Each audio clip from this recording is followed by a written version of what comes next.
Alors effectivement, le livre que j'ai écrit avec Martine Caligaro s'appelle « Servir ou disparaître ». Ce n'est pas un message alarmant, contrairement à ce qu'on pourrait penser. C'est un message qui se veut un message d'accroche. Ce qui est sous-tendu derrière ce livre, puisque le sous-titre c'est « Quand l'esprit de service est une nécessité, devient une nécessité pour toutes les entreprises ». L'idée derrière ce livre, c'est qu'aujourd'hui, le service s'impose à toutes les entreprises. Que ce soit des entreprises de services comme l'hôtellerie ou comme le retail ou comme le service public, que ce soit même l'industrie aujourd'hui ou même les fonctions back-office des entreprises, toutes les organisations sont obligées de se préoccuper de ce que c'est que leur offre de service, comment elles rendent service aux clients.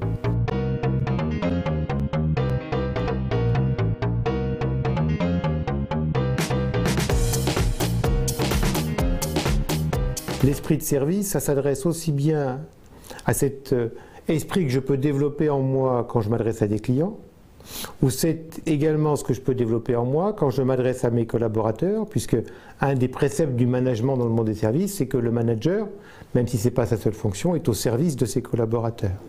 Alors l'esprit de service, si on rentre un peu plus dans la définition, ça nous amène à parler de ce que c'est que le service. Le service, c'est prendre soin, c'est la même racine sémantique. Donc, servir, c'est prendre soin de l'autre. Être au service, c'est rendre service à l'autre. Et donc l'idée de l'esprit de service, c'est d'avoir cette conscience, en fait, à chaque fois qu'on est en relation avec autrui dans l'entreprise, qu'il soit client ou collaborateur. C'est avoir aussi conscience que le service, c'est généralement quelque chose, on participe à quelque chose qui est plus grand que soi.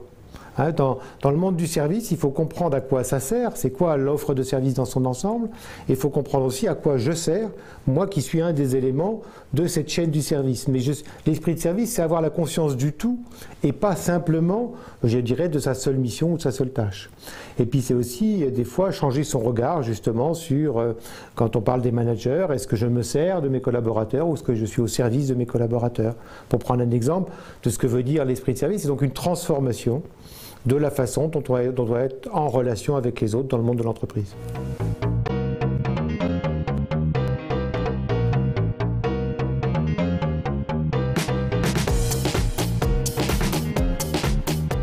Effectivement, quand on accompagne des entreprises qui cherchent à améliorer leur qualité de service ou à rentrer dans le monde du service parce qu'elles n'y étaient pas, ou à franchir réellement un cap pour être bien meilleur que leurs concurrents, effectivement, on a une méthodologie qui s'appelle le serviciel, qui vise à clarifier ce qu'on veut faire en termes de service. Alors effectivement, dans cette méthodologie, il y a 3 temps. Il y a un premier temps qui est d'abord de partager entre dirigeants. Le serviciel, c'est un outil de pilotage stratégique. Ce n'est pas un outil de communication. Et ça permet donc, la première étape, c'est d'abord de clarifier entre dirigeants quelle vision on a de la problématique qu'on va avoir à résoudre ensemble si on veut aller vers plus de services. Une fois qu'on a clarifié cette vision, donc la vision c'est l'état, c'est la situation d'aujourd'hui qu'on veut dépasser, on va clarifier, c'est toujours dans l'étape 1, l'ambition. C'est-à-dire, est-ce qu'on est clair entre nous, dirigeants d'une entité, sur l'ambition qu'on a en termes de service? Et une ambition, c'est souvent quand même d'essayer d'être le meilleur. Une ambition, c'est ce qui va rassembler des dirigeants qui vont ensemble mener une aventure qui n'est pas encore décrite, qui est simplement décrite dans son intention. L'ambition, c'est ça, c'est vers quoi on veut aller. Donc ça, c'est la première étape. Et très souvent, pour prendre une anecdote, quand vous vous adressez à des comités de direction et que vous demandez à un DG de faire l'exercice et que vous demandez aussi à ses collaborateurs, membres du comité de direction, de faire la même chose, vous avez généralement autant d'ambitions formulées que de personnes que vous interrogez. Comme quoi il est nécessaire dans toute organisation, entre dirigeants, d'être bien clair sur ce qu'on veut faire ensemble, donc sur l'ambition. Mais ça ne se dit pas à des tiers, ça doit rester un secret stratégique. Une fois qu'on a terminé cette étape 1, effectivement, la méthode du serviciel nous centre sur les cibles. Et on va particulièrement se centrer sur 2 cibles. Première cible, effectivement naturelle, qui est le client. Et un des préceptes du management et du marketing des services, c'est d'être capable de choisir un ensemble de clients homogènes pour lequel on va travailler dans le cadre de ce projet de service qui reste encore à construire. Je prends souvent 2 exemples, mais je prends un exemple, par exemple, hors hôtellerie, dans le monde du parking. Quand Denis Grant a lancé les parkings Vinci il y a un peu plus de 10 ans, et aujourd'hui il est leader mondial, il a fait des parkings pour les femmes qui venaient faire des courses dans le quartier.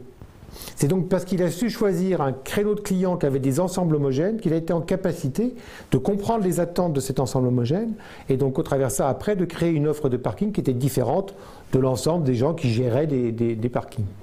Et dans l'hôtellerie, très souvent, quand on crée un concept, on le crée pour des individuels affaires, pour des individuels loisirs, pour des groupes affaires ou des groupes loisirs, mais on choisit un segment prioritaire pour avoir un ensemble de clients homogènes et pouvoir se centrer sur les attentes de ce segment-là. Car le marketing des services, c'est souvent choisir, faire des choix pour se différencier.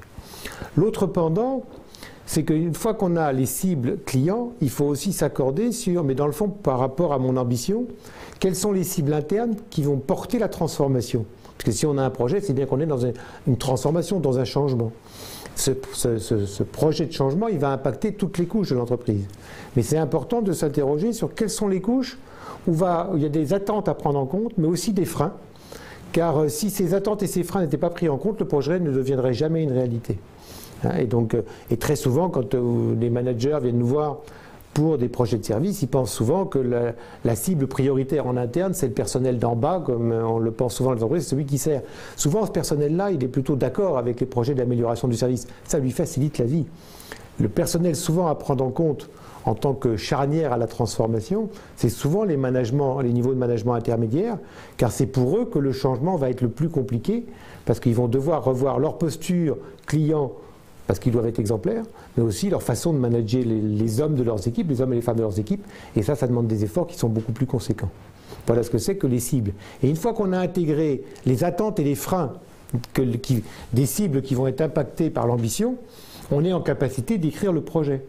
Le projet, c'est donc la mise en forme de mon ambition, mais en intégrant les attentes et les freins des cibles qui sont prioritaires.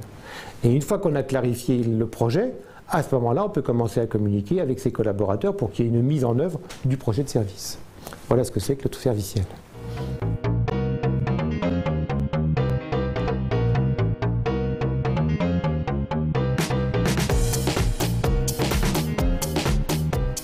Et effectivement, nos clients viennent nous voir avec un problème marketing, mais que la solution, elle est beaucoup plus dans la transformation managériale. Alors les entreprises ne viennent pas avec cette vision-là des choses.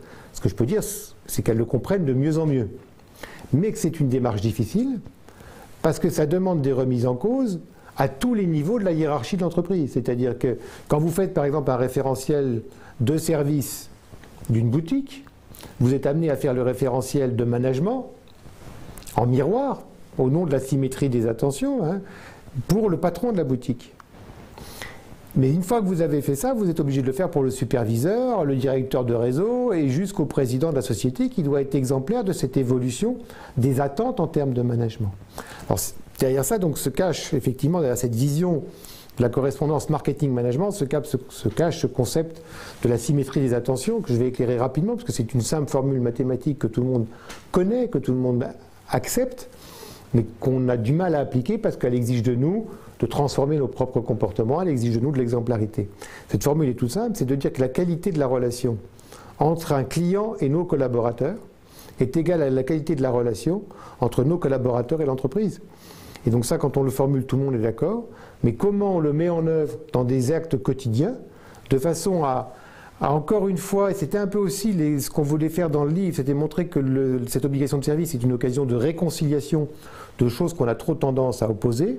Et là, de quoi je parle, c'est l'opposition qu'on pourrait faire entre la qualité de bien-être au travail, et effectivement, si je veux avoir le meilleur de mes collaborateurs, il faut que je leur procure du bien-être au travail, mais également le fait que par un management, je vais pouvoir obtenir ce bien-être, mais ce management va aussi me permettre de mettre en place une exigence sans concession, parce qu'on sait bien que dans le monde du service, le diable est dans les détails, et qu'un manager ne doit jamais laisser passer quelque chose qui n'a pas été fait à la perfection, même si la façon dont il le reprend doit être une façon de faire grandir son collaborateur et non pas de le congeler de par la force de ses remarques ou le côté négatif de son approche. Donc c'est voilà pourquoi la dimension managériale est aussi importante.